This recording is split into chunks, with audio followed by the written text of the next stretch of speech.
میری دعائیں اور ہمدردیاں متاثرہ خاندانوں کے ساتھ ہیں۔ دہشت گردی کے بڑھتے ہوئے خطرے سے نمٹنے کے لیے لازم ہے کہ ہم اپنی انٹیلیجنس ایجنسیز میں بہتری لائیں اور پولیس کو مناسب انداز میں ضروری ساز و سامان سے لیس کرے۔ لیکن سوالات بھی کچھ لوگ اٹھاتے ہوئے نظر آئے کہ کچھ لوگ سوشل میڈیا کے اوپر ٹویٹ بھی کرتے ہوئے نظر آئے کہ جنہوں نے ہماری حفاظت کرنی ہے، ان کی ویڈیو کال ٹیپس کرنی ہے دہشت گردوں کی، وہ تو اس وقت سیاستدانوں کے کمروں میں موجود ان کی جو ٹیپس ہیں وہ نہ صرف ٹیپ کر رہے ہیں، ان کی ویڈیوز بنا رہے ہیں بلکہ ریلیز بھی کر رہے ہیں۔ تو کیسے چلیں گے ملک کے معاملات؟ اور پھر پولیس کو کس طرح سے ٹرین کیا جانا ہے، یہ بھی بڑا ضروری ہے۔ امریکی سفارت خانے نے بھی افسوس کا اظہار کیا، اور اسلام آباد اور اس کے بعد پھر سندھ میں بھی سیکیورٹی ہائی الرٹ کر دی گئی، پنجاب کے اندر بھی سیکیورٹی ہائی الرٹ کر دی گئی۔ اب یہ ہے جناب معاملہ، اور اس معاملے کے بعد دو اہم ترین بیان۔ ایک آصف زرداری کا بیان کہ عام انتخابات سے پہلے دہشت گردی قابل تشویش ہے۔ اب آصف زرداری کا یہ بیان انتہائی اہم ترین راز کھولتا ہے۔ آصف زرداری کا یہ کہنا کہ عام انتخابات سے پہلے دہشت گردی قابل تشویش ہے، کیا مطلب ہے اس کا، کیا کہنا چاہتے ہیں وہ؟ اور پھر بلاول بھٹو زرداری کا بیان کہ عام انتخابات سے پہلے دہشت گردی معنی خیز ہے۔ آپ کو ذہن میں رکھنا ہوگا کہ 2018 کے انتخابات جب ہوئے تو اس وقت بھی ملک کو سخت ترین بدترین دہشت گردی کا سامنا تھا، لیکن اس ماحول کے اندر بھی الیکشن ہوئے، اور آج ماحول اس سے کہیں زیادہ بہتر ہیں۔ لیکن آوازیں اٹھنا شروع ہو چکی ہیں، چاہے وہ گورنر KPK ہوں، دیگر لوگ ہوں جو ملک میں امن و امان کی صورتحال کے حوالے سے بھی بات کر رہے ہیں، اور ذرائع کا یہ دعویٰ ہے کہ خفیہ ہاتھ پاکستان کے اندر الیکشن ملتوی کروانا چاہتا ہے، خاص طور پر پنجاب اور خیبر پختونخوا کے صوبائی اسمبلیوں کے انتخابات، جو کہ آئین اور قانون کے مطابق 90 دنوں کے اندر 15 اپریل کے آس پاس ہونا ضروری ہے۔ اس وقت کے بعد جب سے عمران خان پاکستان تحریک انصاف کے سربراہ نے جنوری کے وسط میں پنجاب اور خیبر پختونخوا کی جو صوبائی اسمبلیاں تھیں وہ اپنے ارکان کی مشاورت کے بعد توڑ ڈالی تھیں، ذرائع کا یہ دعویٰ ہے کہ موجودہ PDM کی امپورٹڈ حکومت الیکشن میں جانے کے لیے ہرگز تیار نہیں، کسی طور وہ ان الیکشن کے اندر عمران خان کا مقابلہ نہیں کر سکتے، شکست ان کی یقینی ہے، اور ایسے میں خفیہ ہاتھ ایکٹیو ہے کہ کسی نہ کسی طریقے سے پاکستان کے امن و امان کی صورتحال کو یا پھر معاشی حالات کو ذمہ دار قرار دے کر ملک میں الیکشن ملتوی کر دیے جائیں۔ معاشی حالات کا ذکر آیا تو معاشی حالات بھی آپ کے ساتھ شیئر کرتے ہیں، کیونکہ یہ تمام تر معاملہ آپس میں جڑا ہوا ہے۔ تو جناب ہوا کچھ یوں آج کہ ڈالر مسلسل تیسرے دن بلند پرواز، 7 روپے مزید اضافہ ہو گیا، اونچی اڑان جاری۔ انٹر بینک میں 7 روپے اضافے کے بعد یہ پہنچ گیا جناب 270 روپے پر، 2.61% روپے کی قیمت میں گراوٹ ہوئی۔ کل 262 روپے 60 پیسے تھا، آج تقریباً 7 روپے بڑھ کے 270 روپے تک جا پہنچا۔ اور دوسری جانب کہا یہ جا رہا ہے کہ مارکیٹ انٹر بینک ریٹ جو ہے وہ ڈالر کا 275 روپے تک جا سکتا ہے۔ ڈالر کی سپلائی ابھی تک بحال نہیں ہوئی، نہیں معلوم کہ بینکوں کو کہاں سے سپلائی آنی ہے، لیکن اس کا کوئی انتظام نہیں۔ اور دوسری جانب اگر اوپن مارکیٹ کی بات کر لی جائے تو وہاں تو جناب 300 روپے کے اندر بھی ڈالر اس وقت نہیں مل رہا۔ اور یہ ہے جناب کارنامہ اسحاق ڈار صاحب کا کہ جن کے آنے کے بعد بلند و بانگ دعوے کیے گئے ڈالر کو 200 سے نیچے لانے کا، لیکن جناب یہ معاملہ تو 300 سے بھی اوپر جا پہنچا۔ دوسری جانب پیٹرول کی قیمتوں میں اضافہ، 250 روپے لیٹر پیٹرول کے بعد ملک بھر میں پبلک ٹرانسپورٹ کے کرایوں میں اضافہ کر دیا گیا۔ عوام چیخ اٹھے، کراچی سے حیدرآباد 100 روپے 500 سے بڑھا کے 600، اور لاہور سے راولپنڈی، فیصل آباد، ملتان میں بھی 100 روپے فی سواری، لاہور سے گجرانوالہ 50، اور اسی طرح سے ملک کے دیگر حصوں میں جو inter city transport, inter city 20 سے 40 روپے تک کا اضافہ، بین الضلعی 50 سے 70 روپے تک اضافہ، بین الصوبائی 200 سے 300 روپے تک اضافہ۔ اور اس کے نتیجے میں اب اشیاء خور و نوش کی قیمتیں بھی آسمان سے باتیں کریں گی۔ آٹا پہلے ہی نہیں مل رہا، اس کی قیمت 150 روپے فی کلو تک جا پہنچی۔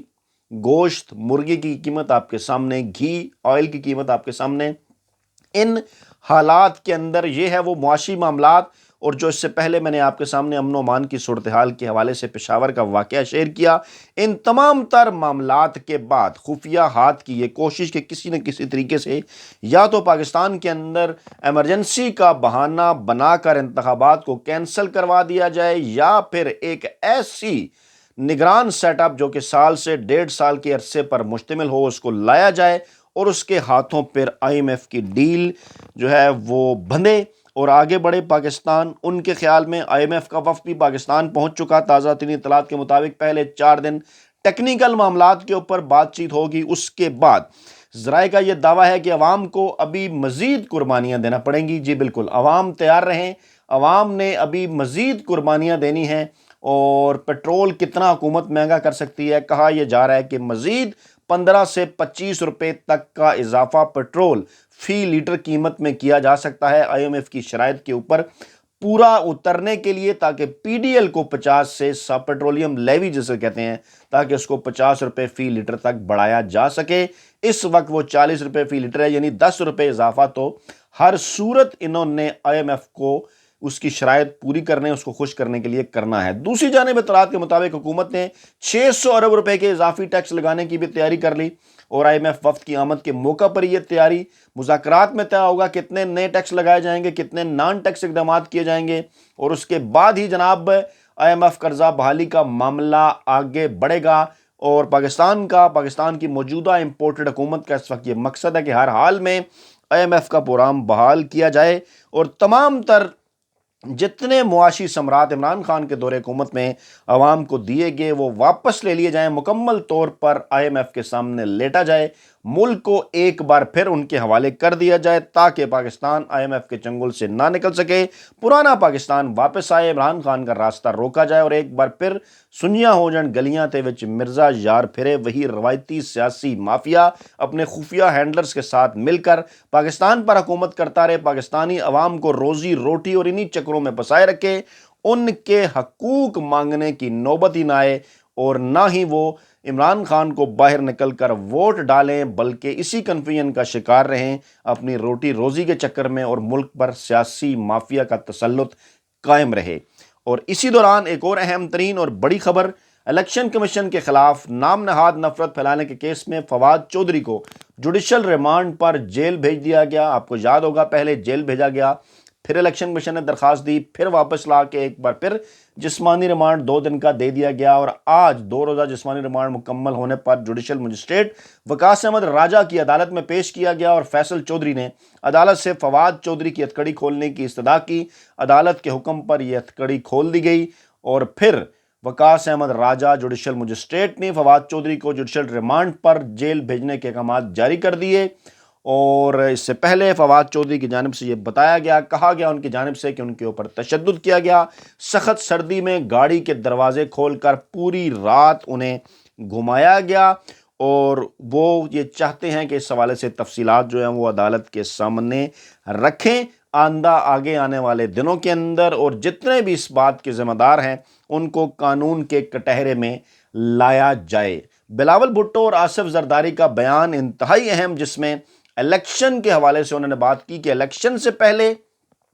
پشاور میں ہونے والا بم دھماکہ بڑا معنی خیز، اور الیکشن سے پہلے پشاور میں ہونے والی دہشت گردی قابل تفتیش۔ مطلب اس کا کیا ہے؟ مطلب اس کا یہ ہے کہ عمران خان کا سامنا نہ کریں، وہ عمران خان کا سامنا کرنے سے ڈر رہے ہیں، اور یہاں تک کہ 16 مارچ کو جو پورے ملک کے اندر قومی اسمبلی کے 33 حلقوں پر ضمنی انتخابات ہو رہے ہیں، جو کہ پاکستان تحریک انصاف کے اعلان کے مطابق عمران خان تمام تر نشستوں پر PDM کی 14 سیاسی جماعتوں کا مقابلہ کرنے جا رہے ہیں، ان سے بھی بچا جا سکے، تبھی عرفان صدیقی جیسے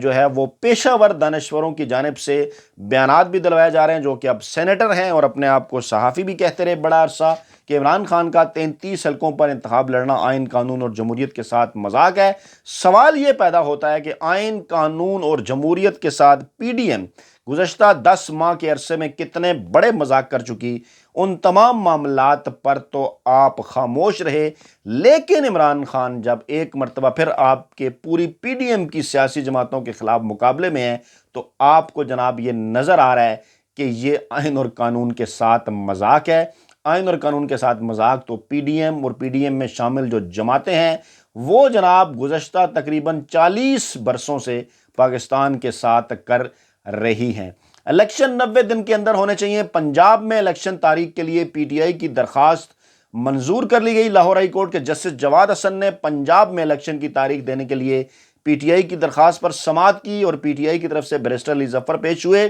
پارٹی رہنما اسد عمر بھی موجود تھے۔ پی ٹی آئی کے وکیل نے دلائل دیے کہ پنجاب اسمبلی تحلیل ہونے کے بعد گورنر کو الیکشن کی تاریخ کا اعلان کرنا ہوتا ہے، جس پر عدالت نے کہا کہ آپ کی درخواست ہے کہ گورنر کو الیکشن کی تاریخ دینے کے لیے ہدایات جاری کی جائیں تو الیکشن تو 90 دن میں ہی ہونے چاہیے، سب سے پہلے آپ اس میں الیکشن کمیشن کو فریق بنائیں، ایسا کہنا تھا عدالت کا۔ عدالت نے سوال کیا کہ کیا آپ نے گورنر کو خط لکھا ہے کہ الیکشن کی تاریخ دیں؟ اس پر بیرسٹر علی ظفر نے کہا کہ آئین کہتا ہے گورنر خود انہوں نے اپنے آئینی فرائض پورے کرنے ہیں۔ اس پر جسٹس جواد نے کہا کہ ہم ڈھونڈ لیں گے کہ الیکشن کس نے کروانے ہیں۔ اہم ترین ریمارکس تھے یہ، اسد عمر بھی آئے روسٹم پر، انہوں نے آئین کا دیباچہ پڑھ کر سنایا۔ علی ظفر نے کہا کہ 90 دن میں الیکشن کرنے کے لیے تاریخ دینے کے پابند ہیں اور ہم نے گورنر کو لکھا لیکن انہوں نے عمل نہیں کیا۔ عدالت نے کہا کہ ہم نے پاکستان کے لیے جمہوریت کے لیے لڑنا ہے اور ان کی درخواست کو سماعت کے لیے منظور کر لیا، اور پرنسپل سیکرٹری گورنر پنجاب کی اور الیکشن کمیشن کو نوٹس جاری کرتے ہوئے سماعت 3 فروری تک ملتوی کر دی۔ یہ بڑی اہم ترین ڈیولپمنٹ تھی، اور اسد عمر نے کہا کہ ہر صورت صوبائی اسمبلی کے الیکشن 90 دن میں ہوں گے۔ آج کی عدالت کی کارروائی سے یہ ظاہر ہے، چاہے امپورٹڈ حکومت جتنا بھی بھاگنے کی کوشش کرے، لیکن جو معاشی اور حالات اور امن و امان کی صورتحال آپ کے سامنے رکھی، اس میں خفیہ ہاتھ کی یہ کوشش ہے کہ پاکستان کو الیکشن کی طرف نہ لے جایا جائے۔ اب دیکھنا یہ ہے کہ لاہور کی عدلیہ، جس پر ماضی میں بھی خاصے ان کے فیصلوں کی وجہ سے تنقید کی جاتی رہی، کیا اس معاملے کے اوپر خفیہ ہاتھ کا اشارہ دیکھے گی یا آئین اور قانون پر عمل کرتے ہوئے پنجاب کے اندر جو ہے وہ 90 دن کے اندر الیکشن کرانے کا حکم جاری کرے گی، اور اسی طرح اسی قسم کے احکامات خیبر پختونخوا کے حوالے سے بھی آئیں گے۔ اپنا بہت خیال رکھیے گا، دعاؤں میں یاد رکھیے گا۔ نئی ویڈیو کے ساتھ آپ کی خدمت میں حاضر ہوں گے۔ اللہ نے کے بعد